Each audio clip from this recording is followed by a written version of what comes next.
Good morning. This is a A-Level PowerPoint on transfer of skills. Trying to build something different, so hopefully you can access this PowerPoint from home and you still get to listen to me talk. So, a little do now task for you to start with. We've got 3 different pictures here.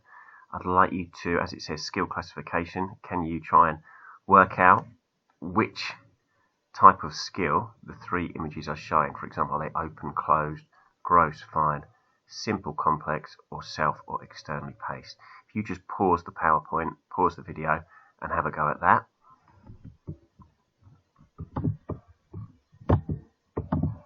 So, here's the answers. Picture 1 was the golf swing.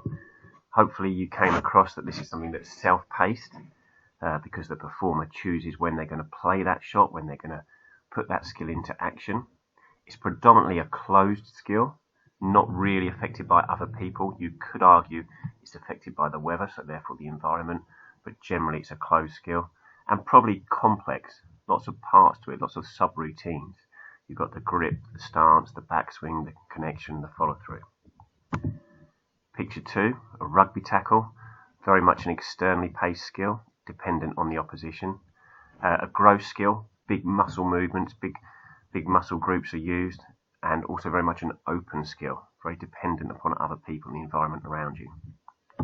And then finally, picture 3, the basketball free throw. Again, a self-paced skill, a closed skill. I put it as a simple skill, but it's probably towards the middle of that continuum. And a gross skill maybe. Although the release is often fine, perhaps a fine skill due to the element of accuracy and precision, the movements in it are probably gross. So there was a little starter. We've moved away from 5 in 5 because we're distant learning. So here's a 6 in 6 as well. If you can again pause the PowerPoint, pause the video, and attempt these 6 questions, please. So, answers for the 6 in 6. First one, list the 4 methods of practice, something we've looked at recently. You should have come up with whole part, and progressive part. Question 2, list the 4 types of practice. That was the work that we did last week. Should have come up with fixed, variable, massed, and distributed. Question 3, what is a discrete skill? Links back to our work classification of skills. A discrete skill is brief, well-defined actions with a clear beginning and end. That's the crucial bit, that last bit. Clear beginning and end. 4, what is an open skill? And can you provide a practical example? Well, an open skill, as we know, is a skill which is affected by environmental factors and the environment around us. So one example would be saving a penalty. You may well have come up with different examples. Question 5, the difference between somatic and cognitive anxiety, referring back to some work we did earlier in the year. Somatic anxiety affects the body. Examples would be sweating, muscle tension, whereas cognitive anxiety affects the mind, for example, a loss of confidence or negative thoughts. And finally, question 6, name the 4 different theories around aggression. Hopefully you came up with the instinct theory, the frustration-aggression hypothesis, social learning, and aggressive cue hypothesis. We're now going to move on to our next topic, our next area, still around skill acquisition and the application of skill. And it is the transfer of skills. It's called transfer of skills, so that's our new topic, our new heading. First question I want you to think about is, would Roger Federer be any good at badminton? And why? So just pause the video and have a little think about that. Would Roger Federer be any good at badminton and why? So you may have come up with a few different options for that question. Generally I would think you thought, yeah, he would be quite good at badminton. And why? Because a lot of the skills are similar. It's a racket sport. It's going to require coordination, good hand-eye coordination. You're going to need to move around the court, and you need to be able to hit an object and place it where you want to. So you probably came up with the conclusion that, yeah, Roger Federer probably would be okay at badminton. So this topic we're moving on to, transfer of skills, looks at the influence of learning or performing one skill on the learning and performing of another. So basically saying, if you're good at one thing, one skill, sports skill, how is it going to impact you on performing or learning another sports skill? And that's all the transfer of learning.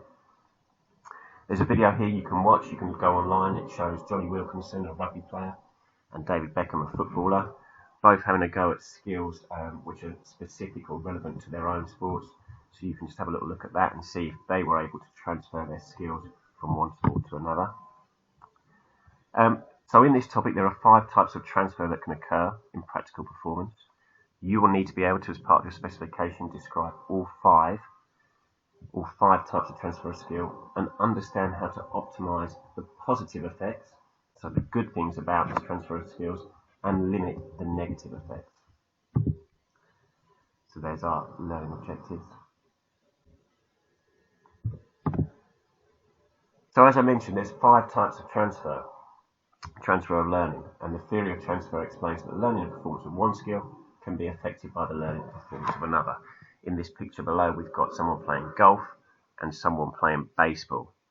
So if someone was a good golfer, is that going to help or hinder them when it comes to baseball? That's what we're going to look at, the different theories and the different types of transfer around this. There are the 5 transfers of learning that we need to know: positive, negative, proactive, bilateral, and retroactive. They're the 5 that we need to be aware of, and we'll go through individually. So the first one we're going to look at is positive transfer.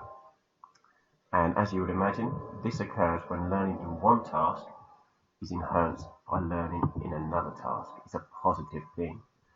An example might be that learning a cricket shot may be enhanced or helped or supported by the virtue of the fact that that player is good at rounders. Therefore, they've got good hand-eye coordination. So that's going to help to be a positive thing. It's going to help them transfer their skill set from one activity to another. An extra example, a sprinter might be good at long jump. Sprinters are often good long jumpers. And that might be because the sprinter is using the same technique in the long jump run-up. Therefore, they can transfer that skill from one activity to another, and it's a positive transfer. As it says, both tasks involve a similar action and require a similar skill set. As the performer develops, feedback could be used to refine that task. So you might change it a little bit, but you can use it as a positive thing that you can perform one skill. The next one, negative transfer. Negative transfer occurs in the initial stages of learning, so that cognitive stage, that first part of learning. But in this case, the learning and performance of one skill is actually hindered by the learning and performance of another. We've got 2 pictures there. We've got someone playing rounders and someone playing baseball. So in rounders, as you can see, you're only allowed to hold the bat with one hand. In baseball, you're allowed to hold the bat with 2 hands. So a negative transfer could be someone moving from one sport to the other may find that very hard, very confusing, because they're used to either holding the bat with one hand or 2 hands, and it could have a negative effect on their transfer of skills from one activity, from one skill set to another. As it says, the subroutines of the tasks are used in different ways. Some further examples of negative transfer are those of you that might play squash. Squash is a very risky sport, so it could have a negative effect to your tennis. The way that you hold your racket and turn your wrist when you play squash is very different to tennis. If you try to do it the same in tennis, you wouldn't be able to generate the same power. So a squash player, someone who's played a lot of squash, when they come to play tennis, their technique that's ingrained and embedded in them from playing squash could have a negative effect of their ability to play a successful tennis shot, the correct technique. Cricket and golf. In cricket, when you hit the ball, the technique for hitting the ball in cricket is to play very straight. If you do that in golf, if you follow the same plane of movement in golf, you're more likely to slice your ball. So it could have a negative effect. Someone that plays loads of cricket then starts to play golf. When they swing both their arms, they've got that cricket movement engraved. When they change that to golf, it's going to be very hard for them to transfer. It's going to have a negative effect on their performance. Have a little pause of the video. Think if you can think of any others. Is there anything specifically within your sport or your activity where learning one skill to another can have a negative effect? Okay, the next one, transfer learn, proactive transfer. And this is, as it says, proactive transfer is when a skill learned previously is used to help one being currently developed. and we've got an example below of them doing a pass in basketball, chest pass in basketball, and a chest pass in netball. That's really good. That's a positive thing. It's a proactive transfer. If you can do a chest pass in basketball, then you can do a chest pass in netball. It's a positive thing. It's a skill that we can move from one area to another and transfer from one sport into another. That's known as a proactive transfer. Again, as it says, have a little pause on the video. Can you think of any others? So here's some examples I came up with. Proactive examples. Already being able to throw a ball overarm, so having a good technique for throwing a ball overarm, could help with the overarm volleyball serve. It's the same sort of technique. Or a tennis serve, or a javelin throw. It's the same muscle movements, the same sort of muscle groups that are being used, and a very similar movement. So that could be a proactive example. Being able to take a football throwing from two hands behind your head could help when you then learn to take an overhead throw in basketball. Again, it's a proactive example there. Similar skills that you transfer from one sport to another. The next transfer of learning is something called retroactive transfer. This, as it says, is when a skill being learned interferes with a skill already learned. So you've already learned one skill, learn a new skill, and it could interfere with the skill that you've already learned. This could be positively or negatively. So it could have a positive impact or a negative impact. Examples here, when a netball player returns to netball after playing basketball, there may be some effect on their netball skills. The rules, the things that you're allowed to do in netball and basketball differ. If you've played a lot of netball, we played a lot of basketball, the shooting technique is different. So it could have a negative impact as you move between the two sports. This is what's known as retroactive transfer. Some further examples. Learning to play as a defender in hockey, your positional play, where you should stand, how you should defend, could have a positive effect on learning to play as a defender in football. It's a similar sport, it's a team sport, where your position, getting the right side of people, could have a positive effect, could be a positive example of retroactive transfer. Learning to catch a cricket ball could have a positive retroactive effect on catching a rugby ball. It's the same principles, that's soft hands, getting your hands under the ball, cushioning the ball, moving your body in line with the ball. It's an example of a positive retroactive transfer of skills. Next transfer of learning is this bilateral transfer. And bilateral basically means from one limb to the other limb. So as it says, in bilateral transfer, a learned skill is transferred from limb to limb across the body. Coaches will always encourage players to use both sides of the body. So, for example, in football, you might learn to pass the ball with your right foot. Most people are right-footed. Then, if you can pass it with your left foot, can you transfer it from one limb, from one side of the body to the other? Good footballers can pass with both feet. So they don't limit themselves to only being able to pass with one ball. Can they transfer passing to your right foot across to your left foot? It's bilateral transfer, moving from limb to limb. And there's the example there. A left-footed football player needs to practice with their right foot so they can use both feet equally as well. Some more examples of bilateral transfer. Football shooting with the right and left foot. A rugby player able to spin pass off both hands, so that means you can pass to the left and pass to the right equally well. It's not easy skill. If you can only, most people when they learn can only pass one way. There's a natural feel to it. A netball player being able to catch with both their right and their left hands on their right and left hand side. Swimmers breathing on the right and breathing on the left in front crawl. There may be one side that you prefer to breathe on, which is more natural, which is easier. Have you got that bilateral transfer where you can transfer from one side to the other? There could have been other examples as well. Boxing, throwing punches from the right and the left hand, changing your stance from side to side. This was a practical that I've done with previous groups, and you can see examples of it on this YouTube clip if you'd like to watch, going from football to rugby. And there was a practical that we did, Will being able to kick a football have a positive or negative effect on their ability to kick, conversion kick a rugby ball? Was it going to be positive or negative? Well, we're going to see that transfer of learning.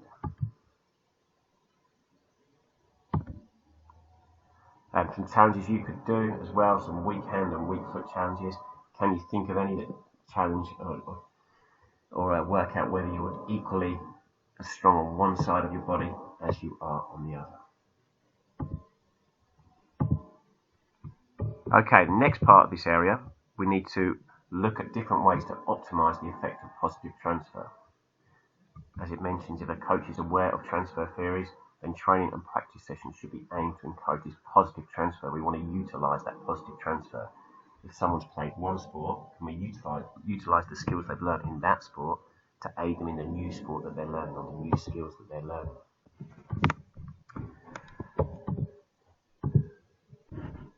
So a coach, to optimize this positive transfer, a coach may offer a realistic approach to training and practice, allowing for early success and progress slowly.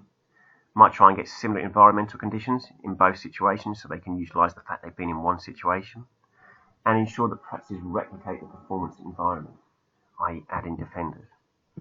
Some more specific examples of how we can optimize positive effects of transfer are seen here. Clear demonstrations. People can see the example and they can say, yeah, I've done that before. I can use that skill there. That's similar to what I've learned in a different area. Lots of positive reinforcement. Whenever we're learning skills, positive reinforcement is really good. Use similar skills to promote that transfer. So perhaps work on those skills which are similar first, which people may be able to do. Don't go for the really complicated skills first. Go ones that they'll be able to transfer. Ensure any previously learned skills are well learned and grooved, we call it. So it's not going to adapt. If you've learned to play golf, you've got that golf swing, it's grooved, it's embedded in you. Then when you play cricket, you're going to be able to separate the two skills because they're already well learned and in a long-term memory store. You can make learners aware of transferable elements, highlight the similarities. Right, I'm teaching the chest pass in basketball. You've all learnt this in netball, for example. Highlight it. In the same way, you could identify elements that may hinder the learning. This is similar to there, but it could affect you, so highlight those points, identify those points. The closer the practice is to the real thing, the greater the chance of positive transfer. This is a good point, and I'm going to set you some work on this in a bit. Diverse childhood experiences enhance the probability of transfer. That basically means the more activities, the more sports, the more skills you learn as a child, the greater your skill set, the greater the probability of being able to transfer one skill set into a new sport. Another thing you can do, avoid skills that might cause confusion in practice together. So if they are going to have a negative effect, you don't do one after the other. Leave a little gap between learning or between performing those skills. So you wouldn't go straight from a game of squash to a game of tennis because those skills are different. So you try not to avoid practicing one after the other, practicing together. And then ways to limit the effect of negative transfer. As it says, negative transfer is rare and is mostly temporary. It occurs when a known stimulus requires a new response and creates confusion. Coaches need to be aware of this and understand that initial performance, just initial performance, may drop and draw this to the performer's attention. So they could have a negative transfer until learning that new skill becomes embedded and they've actually managed to separate the two. So here's a little task I would like you to do, a research task, which we're going to be able to submit via Microsoft Teams soon. You should get an email with some information on how to do that soon, but you can just email it to me if it's easier. I'd like you to look into the benefits of playing multiple sports. Can you do a mini research project on what the benefits of playing multiple sports are, particularly for children? Loads of information on the internet, loads of information online. So you should be able to find lots of different articles around this topic. I'd like to write it as a sort of research project or an essay. So can you summarise your findings from these and write your report, essay on what you think the benefits or disadvantages are of playing lots of different sports as a child. And we're looking at that transfer of skills. You know, are there benefits? What skills are transferable? Is it a good thing to travel wide, or should you narrow down and focus on one sport as a youngster? So lots of work for you to do there. There's some further work on this PowerPoint you can have a look at as well and attempt. Some questions around the topic, what information has stuck with you. So hopefully if you've taken notes from this PowerPoint, obviously pause it, spend your time doing it. You can do some further research around the area. Can you explain what is meant by positive and negative transfer? Can you describe the term proactive transfer when referring to the transfer of skills? What is the difference between proactive and retroactive transfer? And can you describe the main characteristics of bilateral transfer? And then a couple of exam questions to attempt. So attempt them first before we look at the mark scheme, which is on the next slide. Okay, that was the end of my PowerPoint. I'll also set some information alongside this video to go on Go for Schools. Take care, and I'll see you all whenever. Thank you. Bye-bye.